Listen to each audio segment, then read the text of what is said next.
Doll Doc and part 2 of the Wicked Steampunk Sisters. If you haven't seen Glinda's video yet, I'll leave the link in the description below. Today, I'll be creating a steampunk version of Elphaba. Don't worry, Elphaba, this video is about you, but I did promise to show how to make Glinda's shoes. The shoes were made like a wig cap, and I wrapped the legs in plastic. Elphaba had to be the model since Glinda's body was drying at the time. Then I found a pair of monster high tights and put several coats of glue on them. Once dry, I made markings of where I wanted the faux leather to be and cut down the front. I did this so I could make the boots look laced up. I applied the material with E6000 and trimmed the fabric some. To make sure everything had a snug fit, I used my handy binder clips to secure the fabric in place while the glue dried. When it was dry, I trimmed the fabric again and used a Sharpie to mark where I wanted the lacing to go. Warning: please use caution when using an awl. They are very sharp and not morning people. Once the holes were punched and my fingers were safe, I placed metal eyelets into the fabric using a punch to fasten them. Leave a comment below if you know the name of this tool. I got it from my mom, who used it when she did scrapbooking. I painted the inside brown to make it look more like the fabric.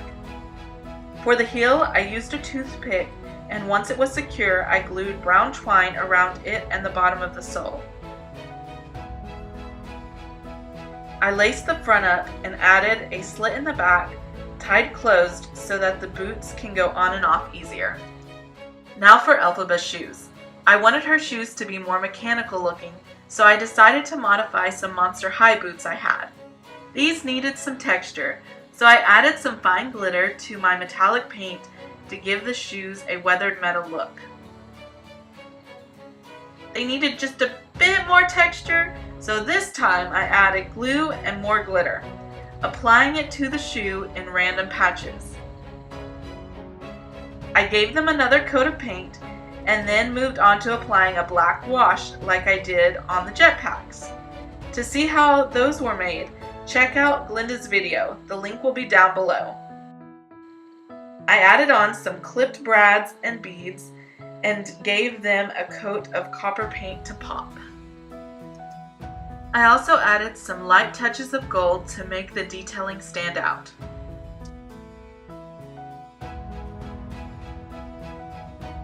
I love adding the oxidized copper color to the metal for these dolls. The doll I used for Elphaba was missing an arm, so I decided to build her one. I wanted the hand to open and close, so I took to YouTube and found a guy that built a robotic arm that used a motor and screw to open and close the hand part. Since I wasn't working in as large of a scale as he was, I needed to figure out how to A, make it fit a doll, and B, be able to open and close manually without a motor. I'll link his video below so you can see him create the motorized version. Let me know if you all would like the measurements of the pieces for the doll arm. I kind of guesstimated mine, but would be willing to build another with actual measurements if you're interested in making a robot doll arm of your own. I built the hand using the back of a sketchbook, wire, and beads. For the forearm, I used pieces of straws, beads, and strung them together using wire and elastic. If there is enough interest, I can make a detailed step-by-step version of how to create this arm.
There was a lot of trial and error with this arm, and I'm so glad I finally got it working.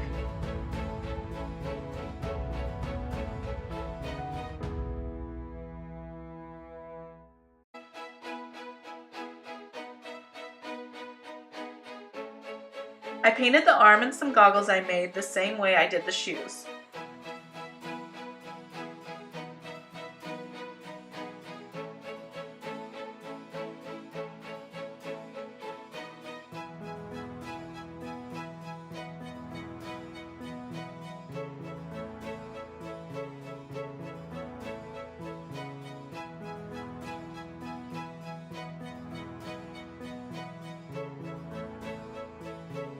For the goggle straps, I used thin strips of faux leather and attached them to metal rings and a clasp.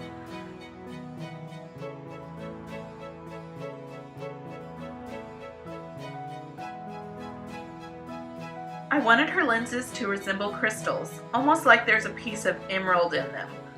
For this, I glued a piece of thin green plastic into the goggles and shaped it with the end of a pen and marker.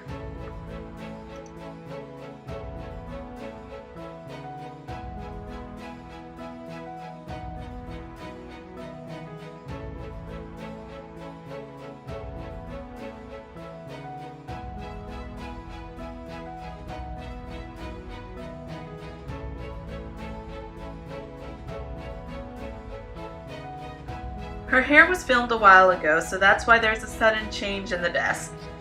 I began gluing on the wefts, starting with her part, then working from the base of her neck up.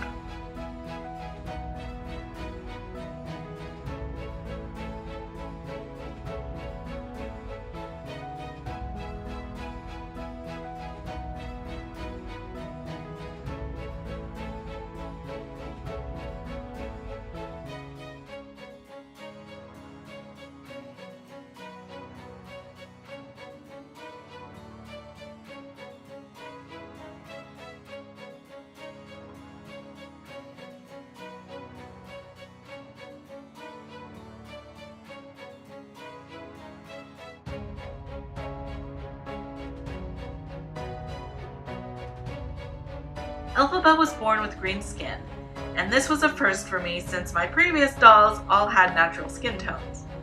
I started by sealing the head with 3 layers of MSC, and when it dried, I began applying the contour and highlight. I added some blues to my greens to cool them down some. I didn't want her face too bright. With a sharp black pencil, I began sketching on the eyes.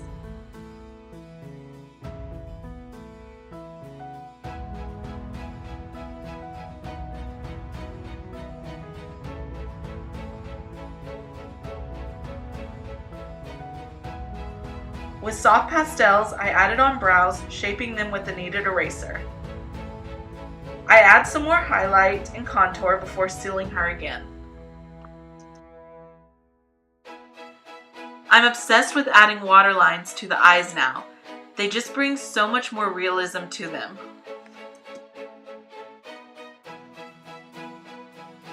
For her eyeshadow, I used a gradient of bright green, dark green, and black. I wanted her to have smoky eyes.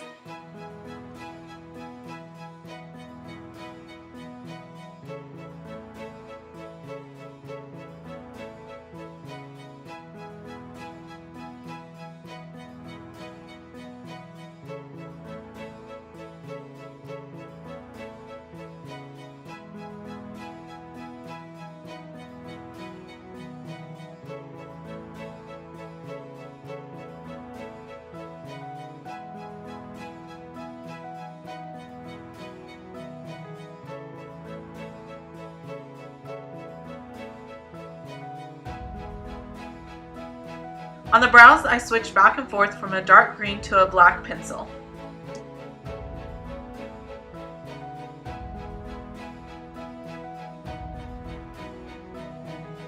I also added a dark green to her lips and chose to give her a little black beauty mark.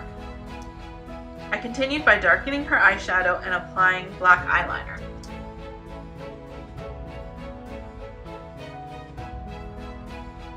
Since she already had green skin, I chose to give her some beautiful brown eyes. Working on this doll makes me want to go see Wicked again. I went to see it a few years ago at the Fox Theater in St. Louis. Not only was the production stunning, but the theater itself is breathtaking.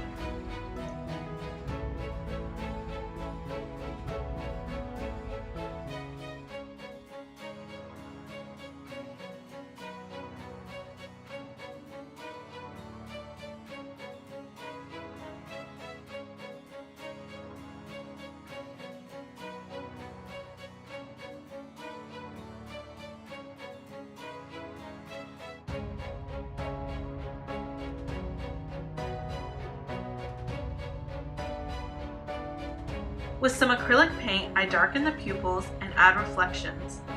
After that dries, I apply a thin layer of gloss varnish to the eyes and lips.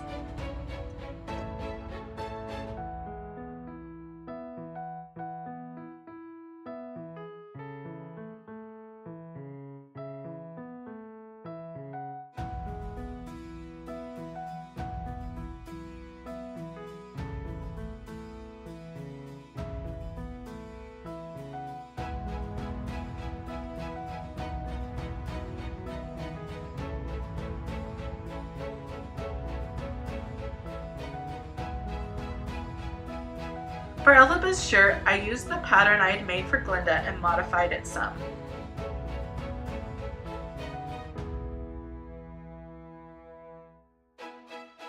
I start by hemming the cuffs, neckline, and bottom edges of the shirt. Next, I sew each sleeve together before sewing up the sides. I turn the shirt right side out and then pin it down the middle front before sewing it.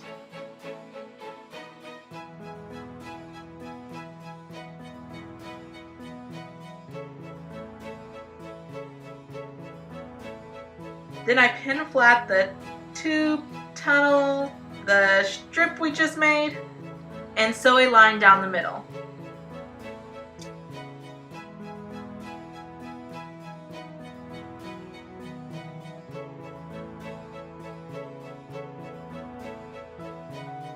Once the shirt was sewn, I hand stitched on some lace trim and a few other accents. And she's done! Elphaba can continue to defy gravity with her new look and jetpack. In my steampunk version of them, I'd like to think they didn't part ways and instead became close like sisters. If you've liked this video, please give it a thumbs up and subscribe. Also, don't forget to turn on that notification bell so you can know when I post next week's doll video. She will be a blast from the past. Thanks for watching. See you next week.